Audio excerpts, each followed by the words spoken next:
안녕하세요. 투데이안경 코리아마켓 손유빈입니다. 안녕하세요. 박수진입니다. 미국에 이어 유럽에서도 금리 인하 기대감이 형성되며 유로화는 약세를 보인 반면 달러화는 강세를 보였습니다. 외국인은 오늘도 매도 행보를 이어갔고요. 기관의 매수세가 코스피를 끌어올렸지만 2,500선 회복에는 실패를 했습니다. 개별 종목 장세가 오늘도 지속된 가운데 어제에 이어서 신규 상장주의 강세 돋보였죠. 네, 올해 배터리 자동화 장비 제조기업인 KNS가 코스닥에 상장했습니다. 상장 첫날 300% 급등하면서 신규 상장주 랠리를 이어갔는데요.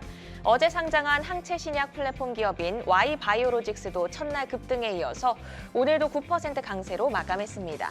주요국의 긴축 종료 기대감이 커진 하루, 투데이안경 코리아마켓 첫 번째 이슈픽의 주인공은 누구일까요? 네, K-팝 걸그룹 최초 미국 빌보드 앨범 차트 빌보드 200 1위, 아시아 아티스트 최초 미국 코첼라 출연. 최초라는 타이틀을 다양하게 보유를 하고 있는 걸그룹 블랙핑크가 완전체로 재계약했다는 소식에 오늘 엔터주들이 일제히 날아올랐습니다. 투데이안경 이슈픽 첫 번째, 엔터주 내년 최대 실적 갱신입니다. 높아진 기대치와 음반 판매량 역성장 우려 등 이런 불확실성 변수에도 불구하고 신인 모멘텀과 기존 아티스트의 높은 기저 그리고 탄탄하게 형성된 팬덤 지표로 엔터주는 내년에도 최대 실적 경신 행진을 지속할 것이라는 전망인데요. 오늘 엔터주가 모처럼 기분 좋은 에너지를 보여준 하루였죠. 네, 블랙핑크 완전체 재계약 소식에 YG 엔터테인먼트가 25% 급등 마감한 가운데 하이브와 SM, JYP 엔터 등 엔터 4사가 동반 강세를 보였습니다. 그 외에도 큐브 엔터, CJ ENM 등 엔터주들이 전반적으로 기분 좋은 상승세로 마감했습니다. 엔터주 이슈에 이은 투데이안경 이슈픽 두 번째 주제는요. 네, 투데이안경 이슈픽 두 번째, 간편 결제 경쟁 2라운드입니다. 간편 결제 확산 등 전자결제 시장의 잠재력에 빅테크사들이 시장에 뛰어들면서 전자결제 시장의 본격 경쟁 구도 2라운드가 시작될 것이다라는 전망인데요. 삼성 KPMG 보고서에 따르면 올해 상반기 간편 결제는 일평균 8,451억 원으로 전년 동기 대비 16.9% 증가한 것으로 나타났습니다. 전자결제 시장의 성장성이 부각되면서 관련주들의 에너지도 아주 강하죠. 네, 구글 투자 소식에 카페24가 개장과 동시에 상한가로 직행한 가운데 NHN KCP도 우상향 흐름을 이어갔고요. 다날과 KG 이니시스 등 전자결제주들도 동반 강세를 보여줬습니다. 시장 확장 기대감에 주목받고 있는 전자결제주, 종목별 점유율과 경쟁력 확인하시면서 전략 세워나가셔야겠습니다. 네, 투데이안경 이슈픽 종목 엔터와 전자결제 관련주 가운데서 뜨거운 관심 받고 있는 하이브와 YG 엔터테인먼트, 다날 그리고 NHN KCP입니다. 종목들의 최적화된 매매 타이밍을 포착해보는 매도의 기술 지금부터 시작합니다.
종목별 최적화된 매매 타이밍을 포착해보는 매도의 기술, 투데이안경 이슈픽 첫 번째, 엔터주 내년 최대 실적 갱신입니다. 높아진 기대치에 불확실성 변수까지 겹치면서 주요 엔터주들이 하반기 들어서는 힘을 내지 못했는데 오늘 모처럼 함께 탄력적인 반등을 보여줬습니다. YG의 블랙핑크 재계약 소식이 트리거가 된 하루다라고 볼 수 있을지 엔터주 반등의 연속성에 대해서는 어떻게 평가하실까요, 이사님? 네, 일단은 YG 엔터를 먼저 말씀을 드리도록 하겠습니다. 일단 재계약 어떻게 보면 주주분들께서 그렇게 기다리던 재계약 관련된 부분들이 뉴스적으로 나왔고요, 공시로 나왔죠. 근데 일단 중요한 것은 좀 아쉬운 부분들도 분명히 있습니다. 일단 재계약을 하더라도 블랙핑크 콘서트는 내년의 경우는 쉬어갈 가능성이 좀 높지 않나 이렇게 보고 있고요. 계약금이 상당히 클 수밖에 없겠죠. 이렇게 되면은 수익 구조가 상당히 안 좋아질 수밖에 없기 때문에 내년에 YG 엔터의 어떤 영업 이익 측면에서는 감익이 될 가능성이 상당히 높다라고 봐야 될 것 같습니다. 여기에 대해서 이 개개인별로 계약은 아직까지 진행 중이다라고 밝혔습니다. 이제 어떻게 될지는 가봐야 되겠지만 만약에 개인 활동을 따라오게 된다면 그것도 앞으로 영업 이익에 대해서는 빠질 수밖에 없지 않나 이렇게 보고 있습니다. 그래서 일단은 이제 겉으로 보여지는 것은 그동안 주가를 눌러섰던 불확실성에 대한 부분들을 제거를 했기 때문에 주가는 일단 오늘 숏스퀴즈에 대한 부분들이 나오면서 반등이 나왔다라고 볼 수가 있겠지만 좀 더 길게 본다라면은 영업이익, 소위 뭐 주가가 돈을 벌어야지만 이제 주가가 올라갈 수밖에 없는데 그런 영업이익 측면에서 놓고 본다라면은 조금 이제 불확실성이 여전히 남아 있다라고 좀 볼 수가 있겠습니다. 그래서 일단 오늘의 반등은 그동안 공매도 포지션을 잡았었던 부분들이 공매도를 청산하면서 나온 반등으로 여러분들이 제한적으로 이해를 하시면 될 것 같고요. 네. 내일부터는 또 이제 개개인별로 계약이 어떻게 되느냐, 계약금이 어떻게 되느냐 이런 세세한 것들을 좀 시장이 한 번 더 알아보고 추가적으로 더 올릴지 말지를 아마 결정할 것으로 보고 있습니다. 이제 방향성을 조금 모색해 가는 과정이다라고 좀 말씀 주셨는데 증권가에서는 음반 판매량 역성장 우려가 확대가 되고 있지만 뭐 팬텀 지표가 워낙에 탄탄하기 때문에 지속적인 성장세가 이어질 것이다라고 전망을 하고 있는데 이 음반 판매량 그리고 팬덤 지표 뭐 투자 관점에서는 어떤 내용이 좀 더 힘을 실어봐야 될까요? 일단 둘 다 중요하긴 하죠. 그런데 막상 우리가 좀 주식을 얘기를 할 때 어떤 얘기를 많이 하냐면 밸류 하단을 얘기를 합니다. 뭐 하이브라든지 YG 엔터, 뭐 SN 같은 특히 하이브 기준으로 말씀드리자면 PER 배수가 올해 한 28배 정도밖에 안 나오거든요. 과거에 하이브 많이 갈 때 40배, 50배다 이런 얘기하면서 다른 종목 때문에 비싸다 얘기를 많이 했는데 밸류 하단 부분으로 떨어졌기 때문에 물론 떨어진 부분이 앨범 판매량이 꺾였다는 부분인데 그게 10월 판매량이라거든요. 그런데 막상 8월 달이 1,200만 정도 됐고 9월 달 10월도 넘어오면서 빠지더라도 1,100만 정도. 그러니까 그렇게 많이 빠진 건 아닙니다. 근데 이게 어떻게 보면 시장이 어려웠기 때문에 조금 쉬어갈 수 있는 트리거가 됐다 볼 수 있겠고요. 지금 연속성에 대한 부분은 약간 불투명할 수 있지만은 지금 앨범 판매량이라든지 콘서트 일정까지 같이 보신다면 괜찮을 것 같고요. 처음에 우리 꺾일 때 어떤 내용이 좀 기억나냐면은 이제 뭐냐 K 엔터가 워낙 인기가 많기 때문에 그들이 소비할 수 있는 소비 여력 같은 경우는 매크로에 달려 있다는 부분까지 같이 나왔어요. 그러니까는 매크로 지표도 같이 살펴보신다면 엔터 매매할 때 부담이 없을 것으로 생각하고 있습니다. 네, 자 모처럼 기분 좋게 날아올랐습니다. 오늘 하이브 그리고 가장 강했던 YG 엔터테인먼트 이렇게 두 종목을 올려봤는데 두 분은 여기 이제 어떤 신호를 주셨을지 한번 두 분의 사인을 보겠습니다. 자 지금 다 고사인 들어왔는데 하이브부터 볼까요? 엔터 4사 가운데서는 최근에 탄력이 가장 좀 좋은 흐름을 좀 꾸준하게 좀 보여주고 있고 외국인과 기관이 연속적으로 매수에 나서주고 있습니다. 오늘도 7%대 강세 유지를 했는데요. 김성훈 이사께서는 하이브 어떻게 보세요? 네, 일단 메이저 엔터 회사들 중에서는 이제 밸류에이션 메리트가 상당히 좀 크게 부각이 될 수 있는 회사인 것 같습니다. 쉽게 말해서 뭐 싸다라고 볼 수가 있겠죠. BTS 4명의 연말 군입대 계획을 발표를 했습니다. 그동안 이제 나머지 4명이 언제 군대를 가냐. 어떻게 보면 이것도 또 불확실성이거든요. 시장이 가장 싫어하는 것이 불확실성인데 이것을 계획을 발표를 함으로 해서 불확실성이 또 해소가 되었다. 그러면 이렇게 되면은 시장이 또 이것을 또 호재로 받아들일 가능성이 높지 않나 이렇게 보고 있습니다. 2025년 6월에 전역을 하기 때문에 연말부터 활동을 하게 되겠죠. 그러면 주가는 아마 2024년 내년 하반기부터는 이러한 부분들을 조금씩 선반영을 할 것으로 보고 있습니다. BTS 공백기가 꽤 있었음에도 불구하고 매출과 영업이익 단에서는 그렇게 크게 뭐 미스가 나는 부분들이 없었다라는 것이 하이브의 가장 큰 장점이라고 봐야 될 것 같아요. 그래서 일단 밸류에이션 메리트가 있었고요. 그리고 BTS의 일부 영업 멤버의 공백에도 불구하고 매출과 영업이익을 안정적으로 유지를 해왔다는 점을 본다라면은 지금 구간은 바닥을 좀 다지는 구간으로 여러분들이 활용을 해보셔도 좋을 것 같습니다. 네, 지금 박현상 차장께서도 고사인을 주셨는데 뭐 예전에는 그 군 입대에 대한 좀 노이즈가 더 좀 크게 받아들여졌다면 이제는 불확실성, 뭐 리스크 해소로 좀 평가가 되고 되고 있고 뭐 지금 뭐 4분기에 뭐 컴백 라인업이라던가 아니면 팬덤 플랫폼 디어스라던가 이런 부분에 시장이 좀 주목을 하는 것 같은데 지금 외국인 기관 좀 수급이 좋잖아요. 어떤 부분을 좀 보고 들어오는 걸까요? 일단 외국인 기관들은 엔터주 자체를 일부 편입하는 수급이 좀 있는 것 같고요. 그 자체가 이제 올해가 아닌 내년을 바라보지 않을까 싶습니다. 아시다시피 BTS가 연말 군입대 계획을 발표하고 가려고 하고 있는데 막상 이게 끝나서 돌아오는 시기가 2025년도 6월 달 정도 된다 하더라고요. 네. 그래서 연말부터 활동을 계획하게 되면은 3년 만에 그 보복 소비가 시작이 되는 거죠.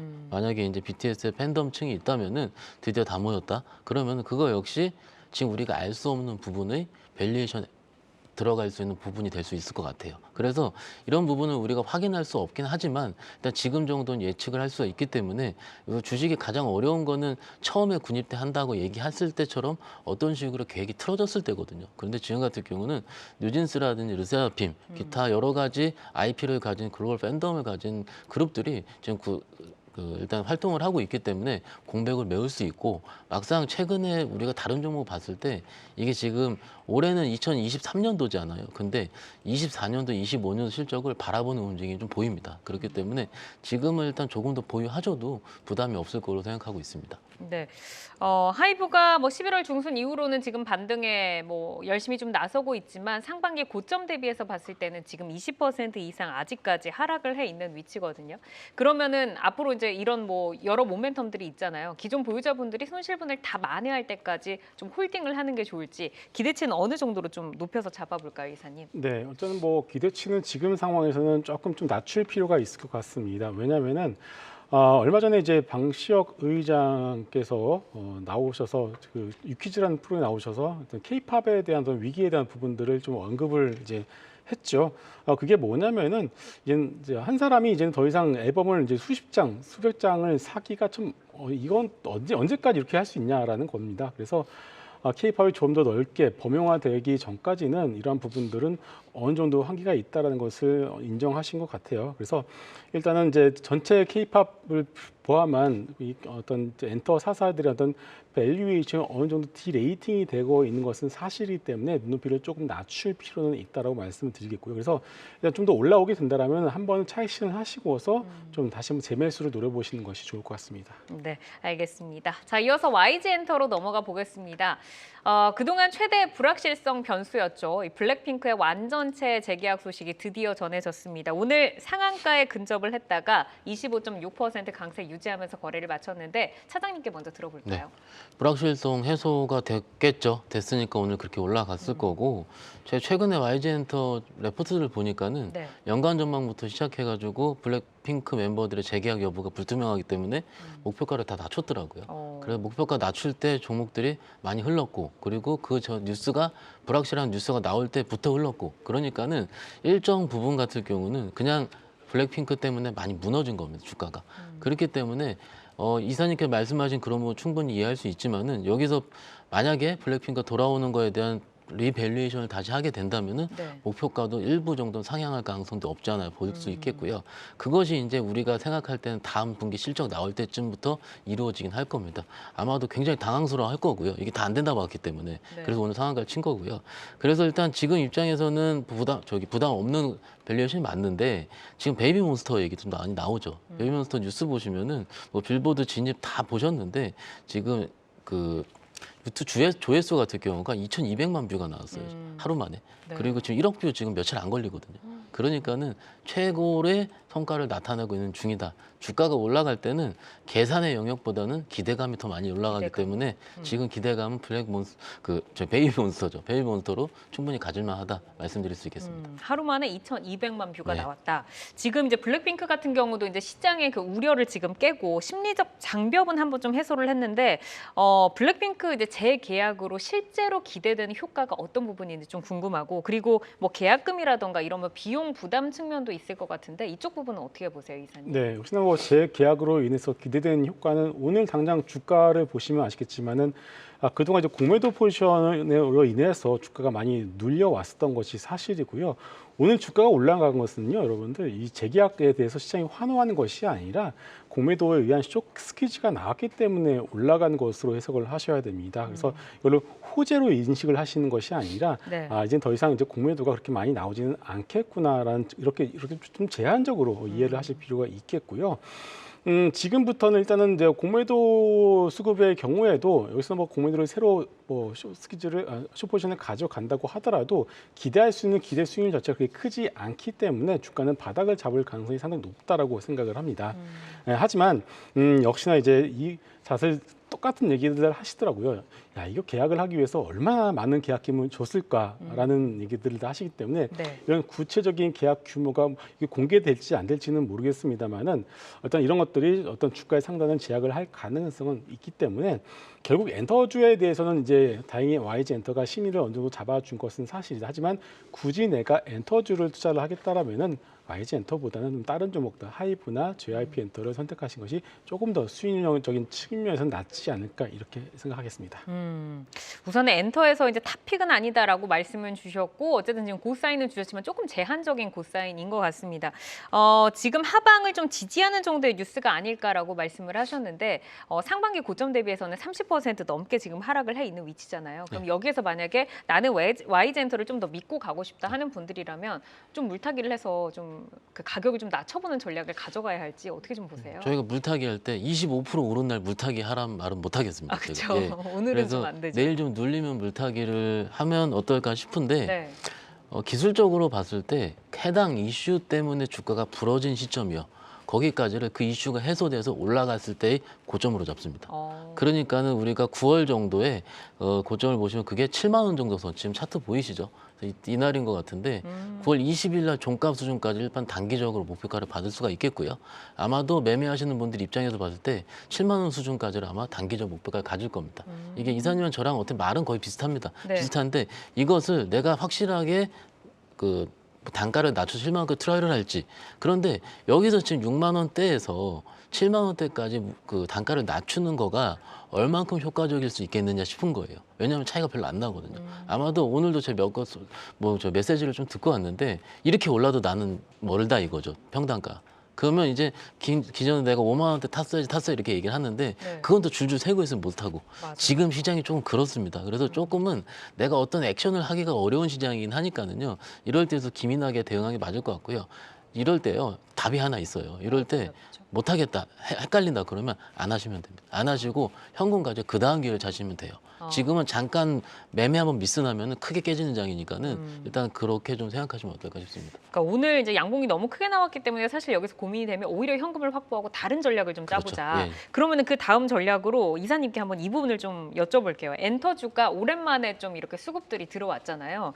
엔터주의 신규 편입을 좀 고민하시는 분들도 계실 것 같은데 우선 YG는 조금 신규 편입을 좀 자제하시는 것 같은데 어떤 의견이세요? 네, 뭐 YG 엔터도 그렇고 뭐 오늘 SM, 큐브 엔터 그리고 하이브 전반적으로 다 같이 좀 올라가는 모습을 보여줬습니다.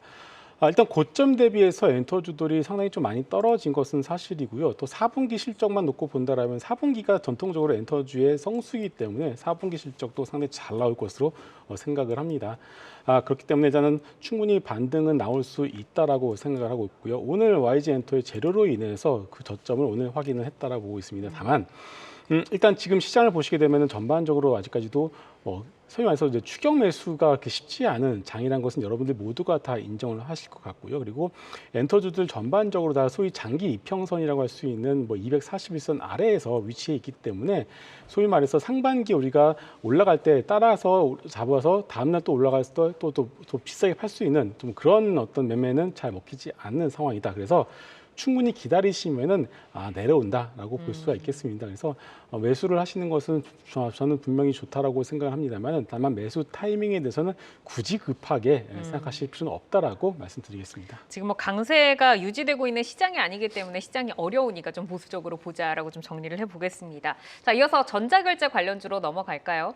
빅테크사들이 전자지급결제 대행 시장에 뛰어들면서 전자결제 시장의 시장 잠재력 그리고 성장성 지금 주목을 받고 있는데 이 시장의 현황이나 뭐 성장성에서 투자자들이 좀 팔로우하면서 체크를 해야 된다. 이 부분은 좀 놓치지 말자. 어떤 것들이 있을까요? 우리가 주식을 좀 하셨던 분들이 전자결제 관련주 하면은 3년 전 떠오릅니다. 한국사이버결제, 다날 이런 종목들. 그쵸. 그때 전자결제 시장이 굉장히 올랐었고 최근에는 페이 관련 서비스들이 도입이 되면서 그러더라도 잘 종목들이 안 움직이다가 며칠 전부터 움직이기 시작을 하는데 아마도 STO까지 같이 내용이 포함이 되면서 복합적으로 움직이는 것 같습니다.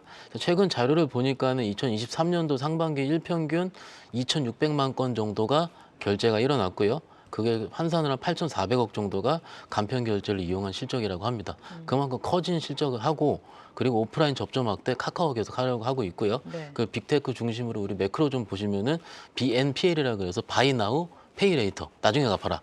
이것도 지금 시장이 빅테크 중심으로 나올 수 있으니 그러니까는 커지는 건 맞겠죠. 맞겠는데 그 다음부터 우리가 뭘 바라봐야 되느냐 이거죠. 그럼 실적 봐야 되죠. 그래서 업체별로 실적이 굉장히 다를 거고 또 우리가 지금 최근에 각광받고 있는 과거의 P2E 관련 종목들 네. 뭐 그런 종목들이랑 이 종목 섞여요 지금. 다 섞여서 같이 뭐 어떤 테마가 맞을 정도로 헷갈릴 정도 움직이긴 하는데 결론적으로 제가 개인적으로 봤을 때는 개별적 모멘텀을 확인을 해야 된다. 그리고 지금 시장이 제가 좀 전에 이사님을 얘기를 했는데 조금 헷갈려요.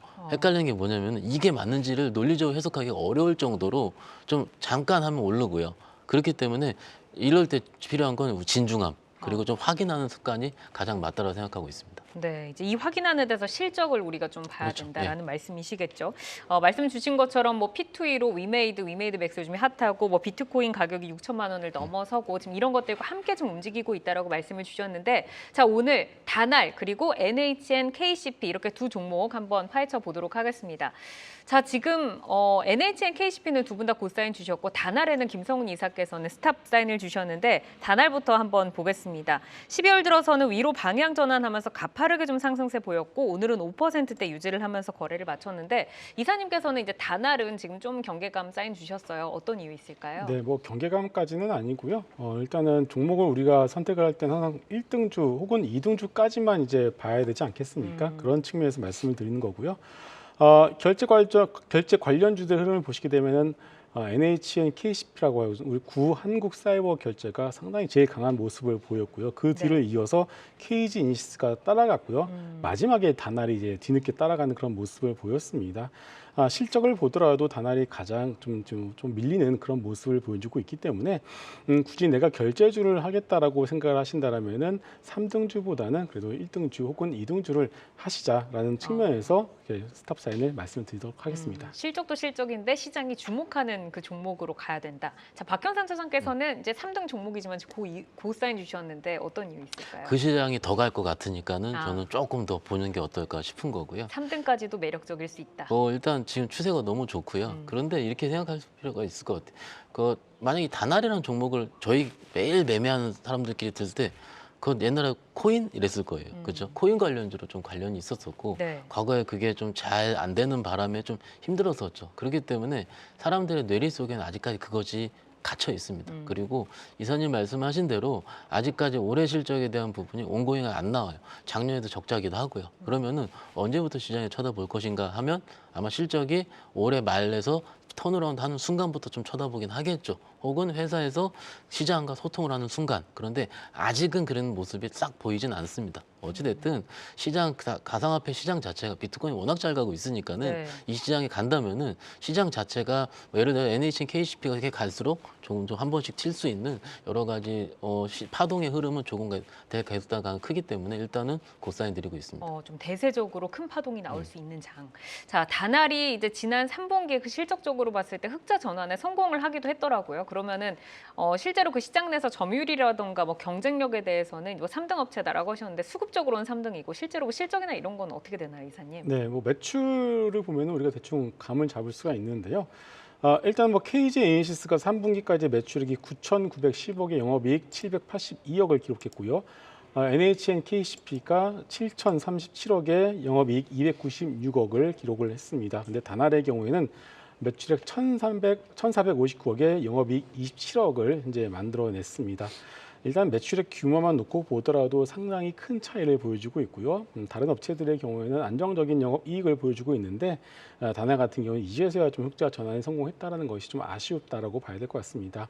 여기에 대해서 모멘텀 측면에서 놓고 보더라도 NHN KCP 같은 경우는 알리익스프레스 같은 결제 모멘텀을 좀 가지고 있는 어떤 그런 상당히 좀 좋은 어떤 스토리를 가지고 있는데 네. 또 하나 KG이시스 같은 경우도 오늘 또 한 번 급등이 나왔었죠. 왜냐하면 카페24가 오늘 구글의 투자를 받으면서 점 상한가를 갔고요. 이 카페24의 어떤 결제 시스템으로서 KG이시스가 많이 쓰인다라는 어떤 그 스토리를 가지고서 오늘 KG이시스까지도 올라가는 모습이 나왔습니다. 근데 다날은 물론 다날도 이제 쓰일 수가 있겠지만 다날은 이런 어떤 스토리나 모멘텀이 또 약한 것도 사실이에요. 그래서 시장 점유율도 좀 약한데 또 이런 어떤 미래 성장성과 스토리마저도 약간 좀 빈약한 것이 사실이기 때문에 약간 그런 부분도 여러분들 좀 고려를 하시면 좋을 것 같습니다. 네, 자 그러면 지금 NHN KCP 계속해서 몇 번이나 언급됐는데 이 종목으로 넘어가 보도록 하겠습니다. 11월 20일부터 단 이틀을 제외하고 계속해서 빨간불을 켜내고 있습니다. 오늘도 5.8% 유지하면서 거래를 마쳤는데 박현사 차장님께 네. 먼저 좀 여쭤볼까요? 일단 실적이 보입니다. 실적이 보이고 최근에 제가 다날 보고서를 찾아봤더니 증권사 커버가 없더라고요. 없었고 NHN KCP 같은 경우는 커버가 들어갑니다. 그러면은 우리가 실적 추정이 나온다는 얘기고 아까 말씀을 하신 대로 3분기 실적이 어느 하우스에서는 일단 이익 하회한다고 한 하우스도 있고요. 어떤 하우스 같은 경우는 어느 적당하다 하우스도 있습니다. 그거 자체가 어찌됐든 이익단에서는 우리가 쳐다보고 있는 사람들이 늘어나고 있다라는 거고 3분기에서는 여행 및 면세 중심의 리오프닝 업종이라든지 글로벌 OTT 가맹점을 중심으로 거래액이 증가했다는 부분. 그런데 이런 기조 자체가 4분기로 이연될 수가 있는 거죠. 네. 이연되는 거가 블랙 프라이데이 같은 성수기 효과. 이거가 가장 크다고 생각을 합니다. 그래서 그 성수기 효과에 대한 부분은 지금 이전되고 있기 때문에 4분기를 충분히 바라볼 수 있는 구조. 어떻게 보면 4분기에 웬만한 실적들은요. 저희가 잘 못 쳐다봅니다. 왜냐하면 웬만한 회사들이 안 좋다 얘기를 하거든요. 네. 그런데 4분기가 좋은 몇 업종 내에서 몇 개 안 되는 회사가 하나이기 때문에 그만큼 지금 시장에서 좀 회자될 가능성이 좀 회자되고 있는 거죠. 그래서 일단은 지금은 보셔도 나쁘지 않다 이렇게 말씀드릴 수 있겠습니다. 네, 지금 그 중국 직구, 뭐 알리익스프레스, 그렇죠. 뭐 타오바오 이런 것들이 여러 섹터들에 지금 기대감을 주고 있는 것 같은데, 자 그럼 이제 4분기 실적이 좀 기대가 된다. 얼마나 좀 변화할 수 있을까요, 이사님? 기대감 얼마나 됐어요? 네. 일단 뭐 나쁘지는 않을 것 같습니다. 가장 큰 어떤 트리거는 역시나 알리익스프레스, 테무어 같은 이제 중국 직구 사이트의 사용자가 급증하고 있다는 것인데요. 이쪽 직구 사이트의 이용자 수가 우리나라 G마켓 그리고 11번가를 거의 뛰어넘고 있는 상황입니다. 이것이 일시적이냐 아니면은 이제 지속 가능성이 있느냐 이것이 이제 중요할 텐데요. 분명한 것은 과거와 달리 제품의 품질이 분명히 좀 좋아지는 것도 사실이고요. 그리고 품질이 올라왔는데 어떻게 보면 이제 가격이 워낙 싸기 때문에 국내 쿠팡계는 거의 뭐 경쟁이 안 되는 상황입니다. 결국 이제는 이제 배송 기간이 느리다 이것만이 약점이라고 봐야 될 것 같은데 이런 것들은 가격으로 충분히 상쇄가 될 수밖에 없을 것 같습니다. 그래서 처음에 한 번 주문이 좀 생소하지 한두 번 해보시게 되면 충분히 익숙해지기 때문에 이것이 어떤 한 번의 어떤 유행에 그칠 가능성보다는 좀 더 이어질 가능성이 높다라고 좀 보고 있고요. 만약 이것이 좀 더 장기화 된다라면은 결국 실적 부분에 있어서도 이것은 바닥이 아니라 좀 더 이어질 가능성이 높다라고 보고 있고 또 여기에 대해서 이제 한사이가 같은 경우는 내년부터 런칭되는 글로벌 가맹점 거래액 성장이 본격화된다라면은 지금의 PBR 1.7배 수준의 어떤 밸류에이션은 상당히 메리트가 있다. 그래서 지금 뭐 역사상 하단 수준이기 때문에 주가로 놓고 본다면 18,000원까지는 여러분들이 좀 안정적으로 놓고 보셔도 좋을 것 같습니다. 네, 지금 뭐 시장 확대, 실적 그리고 수급의 힘까지 기대해 볼 만하다라고 목표가까지 제시를 해주셨습니다. 자, 오늘은 하이보와 YG 엔터테인먼트 그리고 다날, NHN KCP까지 살펴봤는데요. 현재 주가와 모멘텀을 기준으로 매매 포인트 제시를 해드리기 때문에 시장이 변화하면 전략도 변동 가능한 점 꼭 기억을 해주시기를 바라겠습니다. 계속해서 이슈와 모멘텀 팔로우하면서 여러분의 전략 체크해드리겠습니다.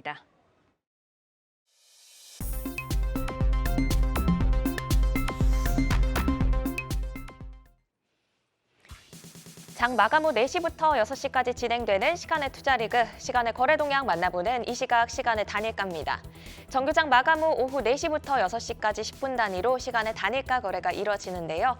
시간의 주요 종목 등락률 실시간으로 생생하게 전달해 드리겠습니다. 그럼 이 시간의 단일가 코스피 상승률 상위부터 살펴보겠습니다. 먼저 오늘은 큰 시세를 분출하지 못했던 신세계 INC 그리고 사조시푸드가 각각 6% 강세를 보이면서 출발을 하고 있고요. 오늘 5% 상승 보인 BGF도 시간에서 5% 추가적인 상승을 주면서 탄력적으로 움직이고 있습니다. 또 3거래일 내림세를 보였던 STX 중공업 시간에서 상승 전환에 성공하면서 3.8% 상승하고 있네요. 계속해서 코스닥 상승률 상위 체크해 보겠습니다. 퀸타 매트릭스가 8% 강세를 보이고 있네요. 의료기기 업체인데요. 4,980원에 거래가 되고 있고요. 미디어 빅데이터 기반의 서비스 플랫폼 업체죠. 비플라이 소프트도 8% 강세로 출발하고 있습니다. 또 시간에서 BGF 그룹주들이 강세를 보이고 있는 모습 포착이 되고 있는데요. 에코 머티리얼즈 6거래 연속 상승하고 있습니다. 오늘도 3% 빨간불로 마감을 했는데 시간에서도 빨간불 이어지면서 7% 강세 보여주고 있네요. 이번에는 코스피 하락률 상위로 넘어가 보겠습니다. 코스피에서는 여성 의류 업체인 메타랩스가 3% 넘게 하락하면서 가장 많이 밀리고 있고요. 유니드도 2% 넘는 하락세 보이면서 69,500원에 거래가 되고 있습니다. 또 소프트웨어 개발 업체로 오늘 9% 강세를 보여줬던 유엔젤도 현재 약세 흐름 보여주고 있네요. 마지막으로 코스닥 하락률 상위도 살펴볼까요? 코스닥에서는 퀀타피아가 4% 넘는 하락세로 2,730원에 거래가 되고 있습니다. 또 와이어블도 2.7% 하락하면서 1,700원 선 지나가고 있고요. 네오팩트 오늘 70억 규모의 제3자 배정 유상 증자를 발표하면서 10% 급등을 했습니다. 하지만 시간에서 차익 실현 매물 나오면서 2% 넘는 내림세 보여주고 있네요. 이렇게 이 시간의 단일가 살펴봤는데요. 시간의 단일가 매매는 오후 6시까지 10분 단위로 매매가 체결됩니다. 모멘텀과 거래량 등 꼼꼼히 살펴보시고 시간에서도 성투 전략 세워가시기 바랍니다. 시간의 단일가 거래 동향, 잠시 후 시간의 단일가 특징주를 통해서도 확인하실 수 있습니다.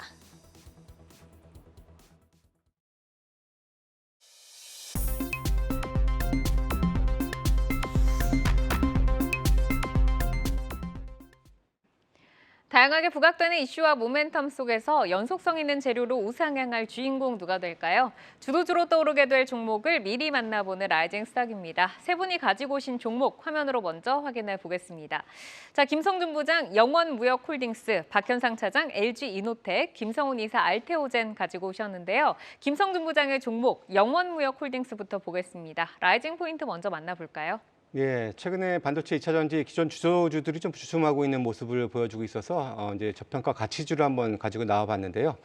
자회사인 영원 아웃도어의 노스페이스가 작년부터 유행하고 있는 고프코 패션 트렌드와 함께 국내 매출 압도적인 1위를 기록을 하고 있어서 계절적 성수기와 맞물려서 한번 관심이 필요하다라고 생각이 듭니다. 네, 저희가 어제도 라이징 이 포인트에서 라이징 스탁으로 또 한세실업이 한번 좀 등장을 했었는데 이제 의류주로 수급이 좀 쏠릴 거다 좀 기대를 하시는 것 같습니다.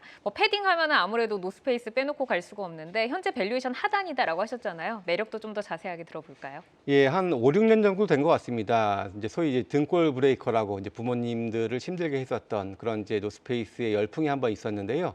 다시 한번 또 다시 찾아와서 특히 젊은 층들 중심으로 상당한 인기를 좀 끌고 있는 사입니다. 물론 의류 업종은 전반적으로 좀 업황부진에 시달리고 있는 그런 상황이고 특히나 올 겨울은 상당히 좀 따뜻하죠. 그래서 상대적으로 이제 경쟁 업체들 같은 경우에는 벌써부터 강하게 좀 할인 판매들을 좀 하고 있는 그런 반면에 노스페이스, 특히 눕시라는 최근에 이런 브랜드의 인기가 상당히 강하면서 대부분 정상가 판매를 하고 있고요. 매장을 가거나 혹은 뭐 이런 그런 홈쇼핑 같은 경우에도 그 쇼핑몰 같은 경우에도 대부분 품절이 날 정도 특히 인기 있는 그런 색상 같은 경우에는 없습니다. 계속 네. 볼 때마다 품절인데 아무튼 그럴 정도 상당한 지금 인기를 끌고 있는 상황입니다. 현재 그 영원 아웃도어가 지금 이제 노스페이스를 지금 하고 있는데 영원무역홀딩스는 지분 59% 정도를 가지고 있고요. 올해 4분기만 이 영원 아웃도어가 매출액이 5,300억, 영업이익 한 1,300억대를 기록할 것으로 전망이 되는데 이 4분기의 예상 실적이 요즘에 그래도 나름 잘 나가는 브랜드의 1년 매출과 거의 뭐 동급일 정도로 상당한 열풍이다라고 보시면은 될 것 같습니다. 그리고 또 유일한 상장사죠. 영업무역 같은 경우 물론 상반기 실적이 상당히 좋았는데 하반기 다소 좀 주춤하면서 같이 좀 동반 하락은 하고 있습니다만은 기본적으로 영업무역 같은 경우에는 국내 1위 대표적인 이 의류 OEM 업체인데요. 룰루레몬이라든지 뭐 파타고니아 같은 여러 그런 글로벌 브랜드 40여 개의 브랜드의 OEM을 방글라데시아나 뭐 베트남 등지에서 생산을 해서 판매를 하는 그런 업체인데요. 올해는 상대적으로 부진했습니다만은 내년 그리고 후년은 계속해서 좀 좋아질 수 있는 충분하게 어느 정도 안전한 그런 실적을 꾸준히 유지할 수 있는 그런 업체로서 그렇게 큰 우려를 가질 필요는 없겠다라고 말씀을 드립니다. 전반적으로 올해 연간이 매출액이 9,200억 정도, 순이익은 한 7,000억 이상을 기대를 하는데 지금 시가총액이 1조입니다. 아무리 지주회사 할인율을 감안한다 하더라도 현재로서는 상당히 조금 싼 PR로 따져도 뭐 2배 정도 수준밖에 되지 않는 그런 저렴한 위치에 있다라고 좀 볼 수 있고 거기에다가 노스페이스의 이런 열풍이 그렇게 크게 주가에는 많이 반영이 되지 않았다는 판단하에 한번 준비를 해봤습니다. 네, 차트를- 그러면은 뭐 룰루레몬도 핫하고 지금 눕시도 핫하고 얼마까지 좀 가볼 수 있을까요? 차트를 보실 텐데 사실 이게 좀 단점이라면은 거래가 많이 없다라는 단점은 가지고 있어요. 하지만은 최근 이렇게 박스권 하단부까지 좀 와 있는 그런 모습 보여주고 있어서 일단 뭐 분할 매수 가능하다라고 보여지고요.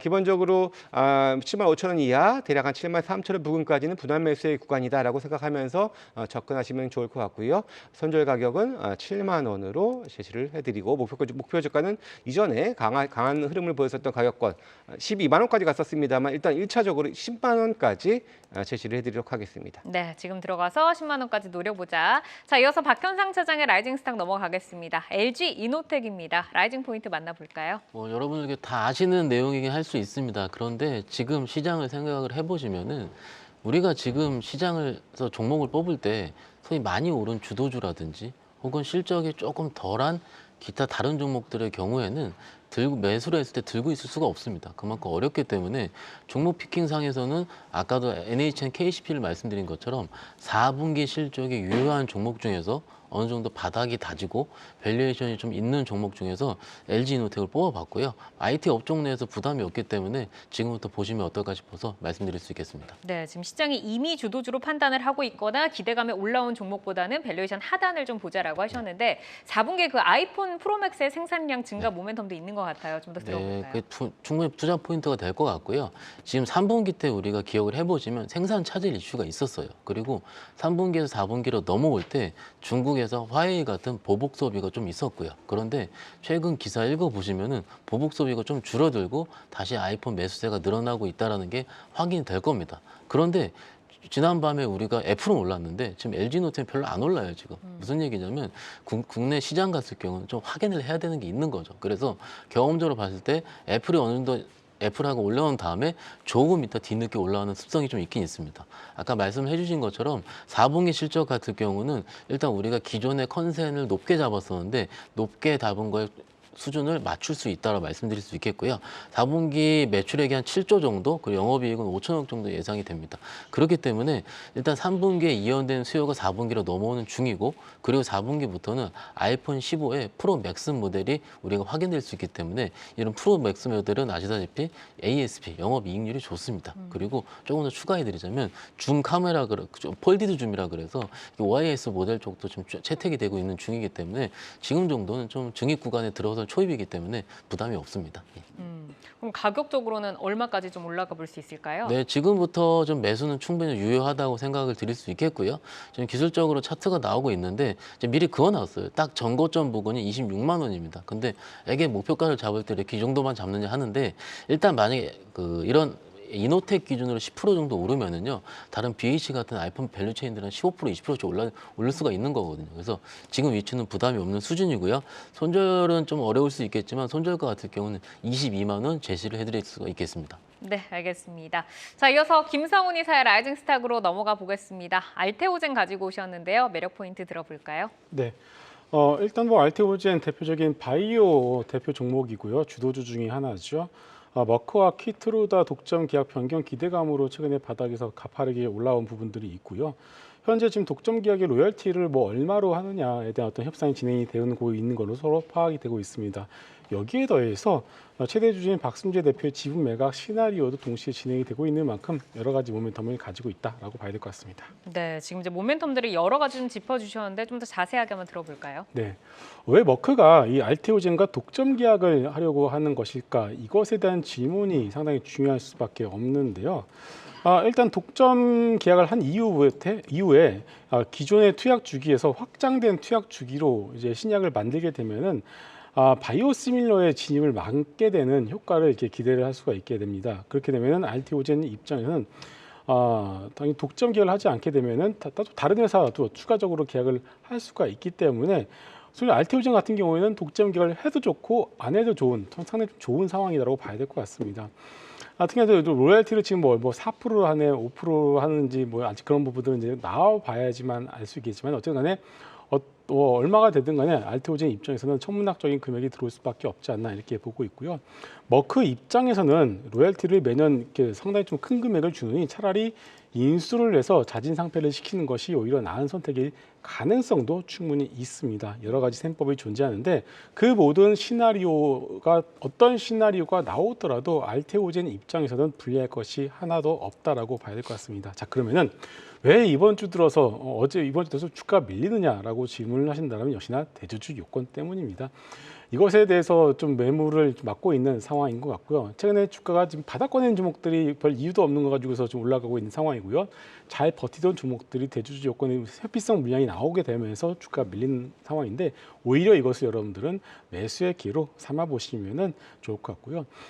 저는 알테오젠을 하나의 채권이라고 저는 생각하고 있습니다. 그냥 주가 변동성이 나올 수 있겠지만 그냥 사서 포트 일부를 사서 가지고 가시면 언젠가는 좀 좋은 수익률로 갑작스럽게 좋은 재료가 나오면서 좋은 수익률로 보답을 할 것으로 보고 있습니다. 네, 지금 여러 가지 기대감이 있는 상황이기 때문에 수급적인 연말 이벤트를 제외하고는 좀 기대감 살아있다라고 하셨는데 어느 정도의 가격 전략까지 노리고 계세요? 네, 뭐 현재가를 그냥 사놓고 계시면요.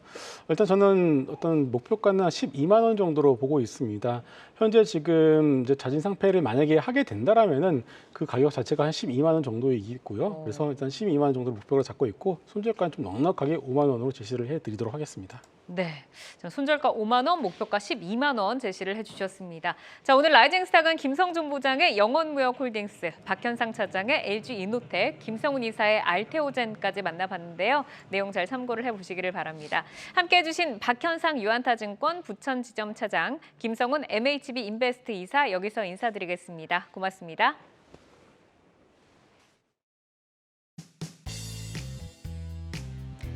시간의 단일가 거래 속 특징주들을 따라가 보는 시간의 단일가 특징주 탑5입니다. 시간의 단일가 거래는 내일장까지 연결돼 움직이는 종목들이 많은데요. 오늘 함께 하시면서 매매 전략에 잘 활용해 나가시기 바랍니다. 그럼 5위부터 확인해 볼까요? 엑세스바이오입니다. 자회사의 분자 진단 시약으로 마이코플라즈마 폐렴균의 항생제 내성 그리고 돌연변이 여부도 확인 가능하다는 소식에 어제 26% 급등 마감했는데요. 오늘은 6% 넘는 조정이 나왔습니다. 하지만 시간에서 다시금 매수세 들어오면서 1.5% 상승하고 있네요. 4위 만나보겠습니다. 제주 반도체인데요. 내년부터 업황 회복을 통한 안정적인 실적 성장이 예상된다는 긍정적 리포트에 오늘 14% 급등하며 52주 신고가를 또다시 경신했습니다. 시간에서도 강한 에너지 이어집니다. 2.6% 상승하고 있네요. 3위는 어떤 종목일까요? 나온시큐어입니다. 사이버 보안 시장 확대에 최대 수혜주라는 리포트에도 오늘 1% 상승하며 강한 탄력을 보여주지 못했는데요. 시간에서 그래도 빨간불 켜고 있습니다. 강보합권에서 움직이고 있네요. 2위는 어떤 종목일지 확인해 보겠습니다. Y바이오로직스입니다. 항체 신약 플랫폼 기업으로 어제 신규 상장했습니다. 어제 40%대 상승에 이어 오늘도 9% 강세로 거래를 마쳤는데요. 현재 시간의 거래에서 거래량 1위 기록하면서 활발하게 거래되고 있습니다. 2.8% 상승하고 있네요. 대망의 1위 종목은 BGF입니다. BGF 리테일 그리고 BGF 에코 머티리얼즈 등 BGF 그룹의 지주사인데요. 최근 자회사들의 성장성이 주목받으면서 함께 부각되고 있습니다. 그룹주 중에서는 BGF 에코 머티리얼즈를 중심으로 최근 주가 흐름이 아주 좋고요. 오늘은 BGF 리테일에 대한 긍정적 리포트도 나왔습니다. 정규장 5%대 급등에 이어서 시간에서도 3.5% 상승을 주고 있는데요. 모멘텀 이어갈 수 있을까요? 예, 기본적으로 BGF 같은 경우에는 말씀하셨던 것처럼 CU 편의점을 가지고 있는 그런 지주회사인데요. 아무래도 지금 불황에도 안정적인 성장을 하고 있는 그런 자회사를 가지고 있는 그런 회사입니다. 다만 오늘의 강세는 회장과 또 이제 회장의 아들인 사장이 뭐 특정 정치인과의 뭐 연결성이 좀 부각되면서 시간에서 좀 강한 움직임을 좀 보여주고 있다라고 좀 볼 수가 있겠는데요. 일단 기술적으로 좀 보더라도 기본적으로 원래 BGF 같은 경우에는 10만 주 평상시에는 10만 주 미만의 아주 저조한 거래량을 보여주다가 계속해서 좀 장기적으로 좀 하락 추세를 보여주다가 최근에서 좀 거래가 좀 급증하는 양상들을 보여주면서 아무래도 이러한 뭐 정치인과의 연결고리가 점점 좀 부각되고 있는 그런 측면들이 더 강하다라고 보여지고요. 일단 펀더멘탈상의 그런 이유보다도 그런 이유로 인해서 상승을 하고 있기 때문에 변동성은 좀 클 수 있다는 점도 같이 유념하면서 접근하시기 바라겠습니다. 네, 이어서 3위 라온시큐어 보겠습니다. 자회사 라온 화이트햇과의 합병 절차를 완료하면서 글로벌 사업이 본격적으로 진행될 것이다라는 기대감이 형성되고 있습니다. 현재 시간에서 강보합권에서 움직임 주고 있는데요. 긍정적 시각 유지해봐도 좋을까요? 예, 기본적으로 뭐 스마트폰, 뭐 PC와 같은 그런 보안 솔루션을 제공하는 업체인데 말씀하셨던 그런 합병 소식이 더 크게 좀 작용을 할 수 있을 거다라는 그런 장기적인 기대를 할 수 있다 말씀을 드릴 수 있겠습니다. 이게 국내 최초 디지털 아이디 상용화를 할 수 있는 그런 부분들이고 이게 블록체인을 기반으로 한 그런 디지털 인증 시장으로 진출을 한다라는 부분들인데요. 최근에 보면은 뭐 AI가 시장이 커지고 있는 것뿐만 아니라 최근에는 뭐 양자 보안 관련주들만 중심으로 좀 강한 움직임을 보였었는데 마찬가지로 뭐 견실한 이런 보안 업체로서 나름의 상대적으로도 밸류에이션도 저렴하다라는 장점까지 가지고 있고 기술적으로도 그렇게 바닥권에서 최근에 이렇게 유지가 되고 있었던 그런 종목이기 때문에 현재 구간에서는 그래도 한번 관심을 가져볼 만한 그런 위치에 있다 말씀드리겠습니다. 네, 합병으로 사업 영역을 또 확장할 수 있고 여기에 밸류에이션 매력도도 가지고 있는 라온시큐어 살펴봤습니다. 이어서 오늘장 특징주로 첨보 볼까요? 미국 IRA 외국 우려 기업 세부 규정안 발표에 전액 기업으로 주목을 받고 있습니다. 전액 첨가제를 판매하고 있죠. IRA 모멘텀이 실질적인 수요 확장으로 연결이 될 수 있을까요? 예, 말씀하셨던 것처럼 뭐 전해액 관련된 기업인데요. 사실 실적이 계속해서 좀 더디게 진행되고 있고 가동도 좀 계속해서 좀 미뤄지고 있는 그런 양상 속에서 부진한 주가 움직임을 보여줬었고요. 다만 뭐 내년에는 그래도 좀 턴어라운드 할 수 있는 그런 기대감은 가지고 있는 정도라고 말씀을 드릴 수가 있겠는데 역시 그 외국 우려 기업의 그런 것들이 발표가 되면서 상대적으로 중국이 더욱더 강한 분리막이라든지 이런 전해질과 같은 그런 쪽이 더욱더 크게 부각되고 있고요. 최근에 뭐 SK 하이테크가 가장 또 강한 움직임을 보이기도 했었고 거기에 또 뒤늦게 동반해서 첨보도 같이 부각이 되고 있는 상황이기 때문에 이러한 기대감들, 뭐 지금 당장에는 기대감입니다. 펀더멘탈이 따라주지는 못하고 있습니다만 그런 기대감들은 계속해서 이어질 수 있는 부분들이고 이런 차원에서도 전 추가적인 반등 가능성은 충분히 가지고 있다 이렇게 말씀드릴 수 있겠습니다. 네, 이어서 컴투스도 살펴보겠습니다. 자회사 VR 게임 전문 개발사죠. 컴투스 로카가 다크스워드 게임을 글로벌 PC 플랫폼에 출시한다고 밝히면서 오늘 급등을 해줬습니다. 7% 가깝게 급등을 했는데요. 주가 전망 어떻게 보실까요? 뭐 최근에 뭐 일련의 움직임들을 보게 되면은 비트코인이 먼저 강세를 보이면서 국내 STO 관련 업체들이 좀 강한 모습을 보여줬었고요. 거기다가 또 코인과 연계된 그런 이런 게임 업체들까지 동반해서 최근에 상승하는 그런 움직임을 보여주고 있습니다. 물론 이제 컴투스 같은 경우에는 뭐 천공의 아레나가 이제 4분기 일단 기대가 되는 부분들이 있고 또 야구 게임도 역시 또 야구 시즌이 끝나면 오히려 더 성수기로 진입이 되거든요. 이러한 차원에서 기대감은 있긴 합니다만 오늘의 강세는 보면은 이제 컴투스 홀딩스가 오늘 가격 제한폭까지 상승세를 보였었고, 물론 아직까지 루머 수준이긴 하겠습니다만 또 투자 유치에 대한 기대감까지 더해지면서 상승세를 보인 측면들이 있기 때문에 거기에서 좀 편승해서 어떻게 보면은 지금 현재 당장에는 모회사의 주가의 움직임에 따라서 갈 수 있는 부분들이 있을 거라고 말씀을 드릴 수 있겠고요. 다만 뭐 STO라든지 또 이제 게임주라든지 이런 것들이 어떻게 보면은 주도 업종이 잠시 쉬고 있는 틈을 타서 틈새적인 강세를 보여주고 있는 움직임이 전개가 되고 있기 때문에 그래도 계속해서 트레이딩 관점에서는 계속해서 좀 관심을 가질 만한 영역에 있는 그런 상황이다. 이렇게 정리할 수 있겠습니다. 네, 트레이딩 영역에서는 관심 유효하다 이런 말씀으로 들었습니다. 이렇게 오늘 시간의 특징주와 오늘장 특징주 살펴봤습니다. 함께해 주신 김성준 하이투자증권 도곡 WM센터 부장은 여기서 인사드립니다. 고맙습니다.